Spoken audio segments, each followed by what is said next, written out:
그런데 어쩌면 이미 예견된 일이었을지도 모릅니다. 네? 이상한 손님이 하나 있긴 했거든요. 계속 그러면서 그냥 계속 욕을 해요. 뭐죠? 이리 와 빨리 신고했어. 반말은 네가 먼저 했고 이리 와. 응? 일본도인가요? 아, 저건가요?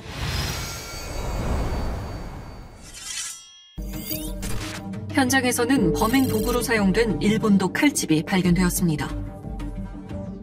피해자의 사이는 전신 다발성 자절창, 온몸이 칼에 베이고 찔린 상처로 가득했습니다.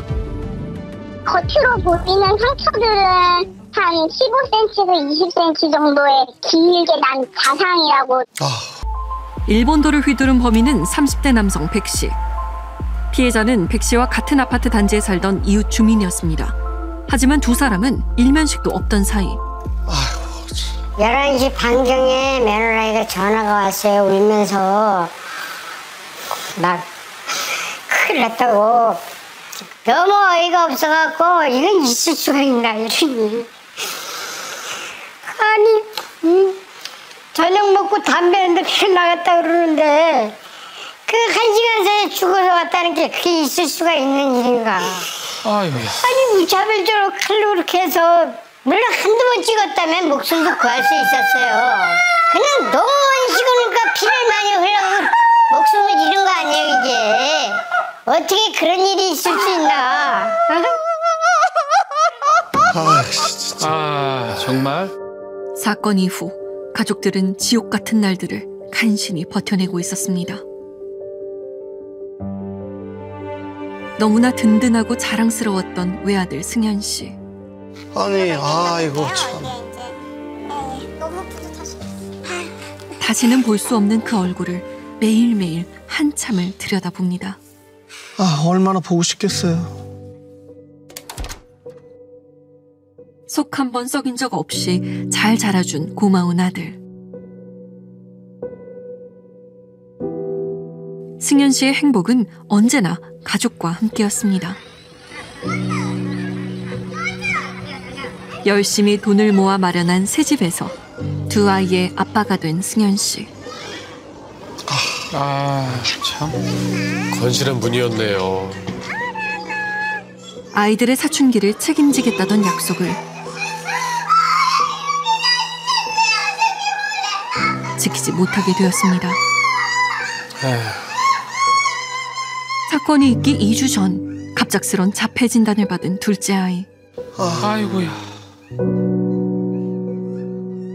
승현 씨의 핸드폰은 둘째 아이의 발달을 위한 정보와 다짐이 빼곡히 적혀 있었습니다. 아이고. 승현 씨는 퇴근 후 여느 때와 다름없는 일상을 보냈는데요. 아들 둘이니까 만 3살, 걔하고 10살, 국민학교 3학년. 그러니까 걔네들은 11시 되니까 잘 수도 있지. 그래놓고 이제 잠깐 나온 건데 요즘은 아파트에서 담배를 피우면 안 되잖아요. 그러니까 그 차 도로 있잖아요. 거기 그 자리에서 꼭 거기서 담배를 펴요. 아 밖에. 잠깐 담배를 피우러 나간 승현 씨는 결국 돌아오지 못했습니다. 그날 밤 대체 무슨 일이 있었던 걸까요? 가해자 백 씨가 취재진에게 한 말은 경악스러웠습니다. 피해자한테 할 말 없습니까? 저는 나라를 팔아먹는 김건희와 중국 스파이를 처단하기 위해 이 일을 하였습니다. 저는 심심이야기 아닙니다. 일본도는 왜 구매하셨어요? 중국 스파이를 처단하기 위해 제가 구매했습니다. 유가족분들이 하고 싶은 거 없습니다. 저는 중국 스파이를 처단하기 위해 이 일을 하였습니다. 그러면 계획된 건가요? 제가 안 했어요. 유가족들이 죄송한 마음 없으세요? 없습니다. 피해자가 자신을 미행한 스파이라고 주장한 백 씨. 두 사람 사이엔 대체 무슨 일이 있었던 걸까요? 사건 현장에 찍힌 CCTV를 확인한 승현 씨의 외삼촌. 그에게 그날의 진실을 들을 수 있었습니다. 그 CCTV 그 안에 보면은 적나라한 그 큰 일본 도로 저희 공격하는 게 그대로 녹화되어 있습니다. 정문에 나오는 것부터 시작됩니다.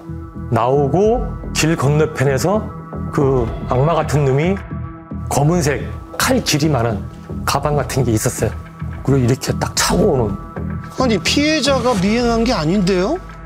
1차 가해가 거기서 이루어졌어요. 근데 CCTV 사각지대에서 1차 공격을 당한 뒤 비틀거리며 돌아오는 승현 씨의 모습이 포착됐습니다. 돌아오는데 그런데 승현 씨 뒤를 쫓아온 백 씨가 또다시 일본도를 휘두르기 시작합니다. 세상에. 그리고 2차 가해가 아주 그 참혹하게 그렇게 하는 모습이 나옵니다. 제가 본 거는 사람이 아니었어요. 악마였던 것 같아요. 진짜 악마였던 거. 아이고 정말.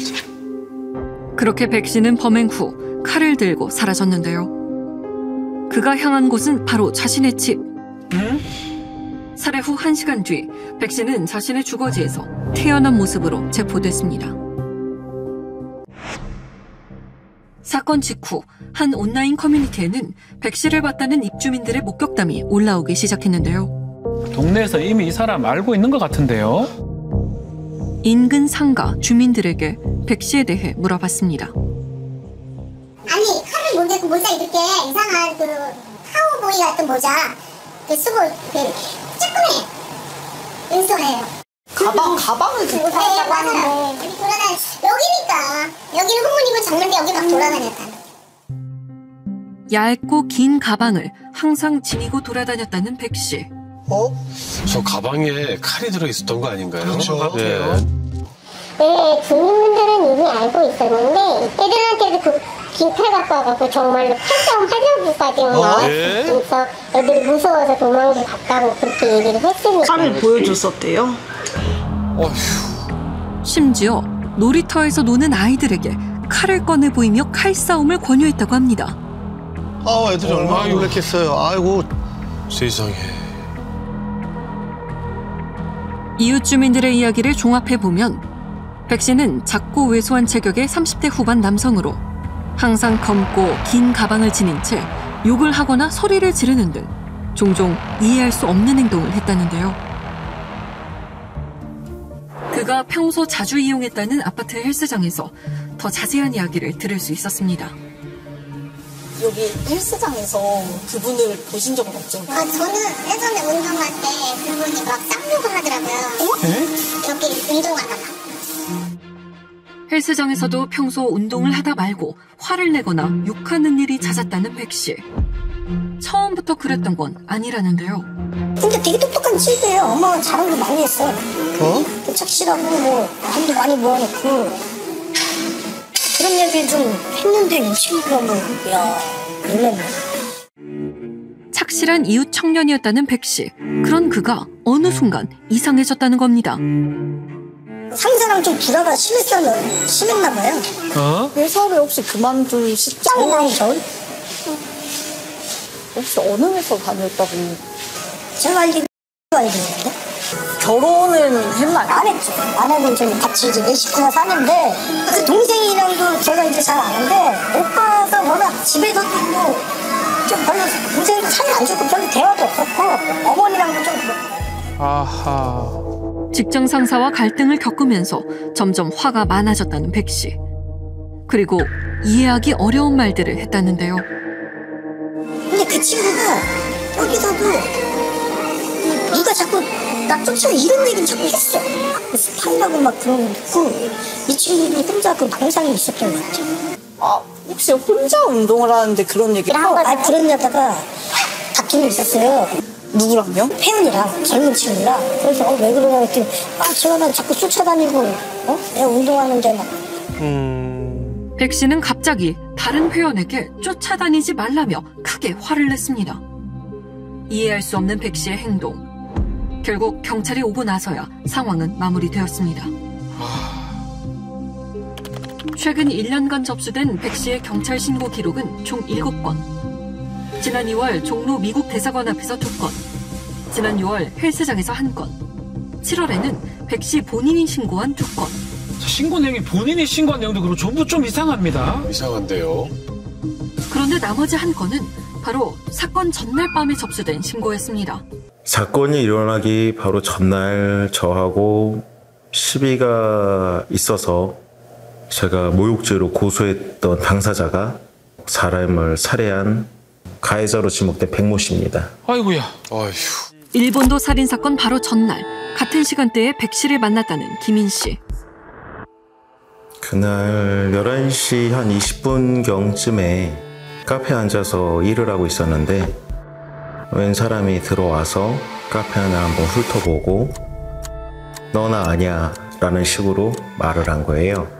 그래서 어이가 없으니까 그냥 허탈하게 웃었는데 조금 있다가 이제 욕설이 시작이 된 거죠. 백 씨가 시비를 건 이유는 황당했습니다. 왜일까요? 길거리에서 흡연을 하고 있었는데 제 쪽을 계속 주시하고 있었어요. 고급차 가방을 맨 채로. 그 사람은 제가 그 사람을 갖다가 담배를 피면서 째려봤다라고 생각을 하고 카페까지 들어온 거예요. 사람을 그 가방으로 이렇게 가리킨다든지 이런 행동을 하면서 하기니까 위험해질 것 같아서 맞대응하지 않고 신고를 하게 된 겁니다. 잘하셨네요. 이리 와 빨리 신고했어. 반말은 네가 먼저 했고 이리 와. 이리 와라 빨리. 경찰 신고 직후 가방을 챙겨 도망갔던 백 씨. 그런데 이내 곧 돌아와 또다시 알 수 없는 행동을 하기 시작합니다. 갑자기 왜 저런지도 모르겠네요. 창밖에서 계속 김인 씨를 살피는 백 씨. 아, 무서워요. 약 올리는 듯한 행동을 하기도 했는데요. 이해가 안 갑니다. 하는 행동이. 그리고 다음날 같은 시각 담배를 피우던 승현 씨를 향해 가방 속 칼을 빼든 백 씨. 경찰에 따르면 백 씨는 당시 마약을 한 사실이 없고 과거 정신병력도 없다고 합니다. 도무지 이해하기 어려운 백 씨의 범죄. 그는 대체 왜 이런 악마가 된 걸까요? 딱 그거예요. 전형적으로 피해의식이에요. 누군가 자기를 뒤쫓는다고 생각하는 거예요. 그 담배를 폈으면 아마 다 보이는 데라기보다는 조금 외진 곳이었을 가능성이 있고 그런 곳에서 담배를 피고 있는 그 행동 자체가 이 사람 입장에선 나를 감시하는 사람처럼 느껴졌을 수 있죠. 그날 그 시각에 이 범인이 머릿속에서 망상적 사고를 가지고 있는 상태였을 가능성이 높고 딱 그거에 맞아떨어지는 상대방이 있었던 거예요. 그냥 그 사람이 결정하는 거예요. 그 사람의 망상 속에서. 그런데 백 씨로 추정되는 한 남성이 이미 몇 달 전부터 남편 승현 씨를 지켜봐왔다고 합니다. 이 사건이 이제 몇 달 전에 남편이 얘기를 하기로 어떤 젊은 남성이 자기를 보고 왜 쳐다보냐? 당신 나를 아느냐? 라는 식으로 이제 시비를 건 적이 있었다고 해요. 시비 거는 이유가 똑같아요. 그래서 이제 피해자가 그 젊은 남성에게 나는 당신을 모른다. 당신은 나를 아느냐? 라고 이렇게 얘기를 했는데 그 남성이 당신 그 천으로 된 시장 가방을 맨날 들고 다니는 사람 아니냐? 라는 얘기를 이제 했다는 것을 이제 아내에게 말을 한 적이 있다고 하고 저희가 봤을 때는 가해자가 당신 시장 가방을 들고 다니는 사람 아니냐라는 얘기를 할 정도면은 적어도 수회 정도는 그 가방을 들고 다니는 장면을 인지를 해왔고 그렇게 얘기를 한 것으로 봐야 될 것 같습니다. 이 남성이 정말 백 씨라면 이 사건은 우발적인 범죄일까?